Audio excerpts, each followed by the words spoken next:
The Wire. Shannon? Jonathan Hunt in Vegas, thanks so much. Residents of Nevada do not have to produce photo IDs to vote, but people in many other states do. Opponents of those laws are sprinting to courtrooms across the country trying to block the measures before November's election. Chief Washington correspondent James Rosen has a progress report tonight.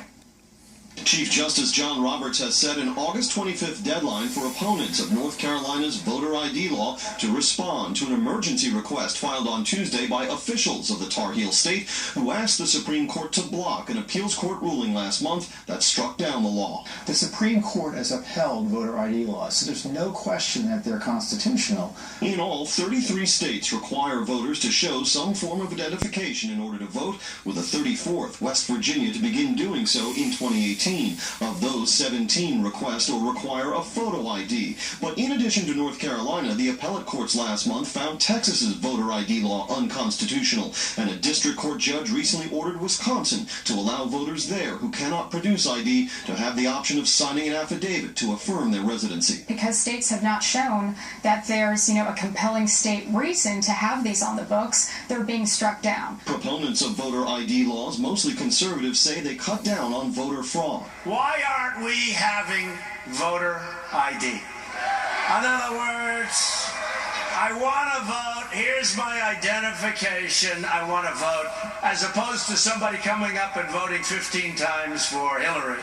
The Secretary of State in Kansas, a Republican, said his state's voter ID law produced higher than average turnout for the 2014 midterms, but the Federal Government Accountability Office has found voter ID laws depressed turnout in both Kansas and Tennessee during the 2012 cycle. The mostly liberal opponents of voter ID laws, such as President Obama, say they discriminate against minorities who are less likely to possess identification. He believes that we should be doing everything possible to make it easier for people to vote, not harder. The most recent Fox News polling on this issue, conducted in May 2014, found 70% of registered voters believing voter ID laws are needed to stop illegal voting, with only 27% regarding them as unnecessary and discouraging of legal voting. Shannon? All right, James Rosen, thank you very much. The clock is ticking on President Obama's final term, and he's trying to close the books on several big items. One of them, the battle against drug trafficking. It's getting a multi-million-dollar boost tonight. But correspondent Kevin Cork reports from Martha's Vineyard, much of the Obama agenda is in need of a major shot in the arm. $17 million. That's how much the Obama administration announced today it will spend to help law enforcement agencies deal with the increase in heroin and opioid abuse. A boost to a $181 million package approved by Congress last month to tackle the problem.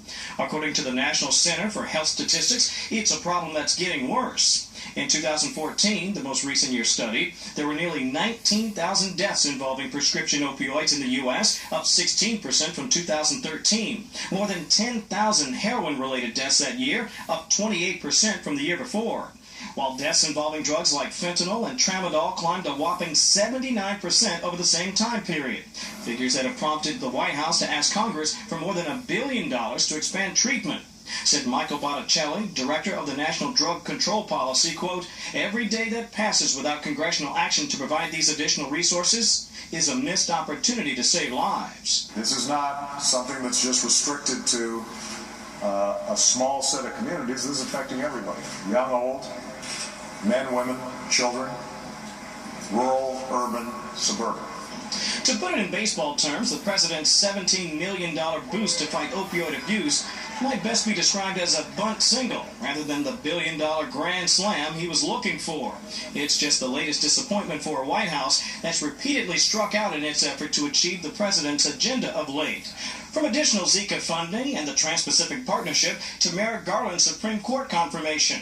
Same for immigration, criminal justice, and tax reform.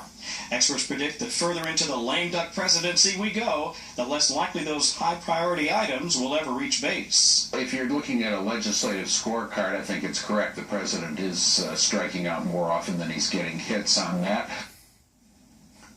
Now, White House officials will tell you they're not giving up the fight on the items that I mentioned in that piece, nor new battles like revising the nation's nuclear policy. But when you think about an increasingly stubborn Congress, to say nothing of a dwindling that is, congressional calendar, it's late in the game, Shannon, and frankly, they are running out of time.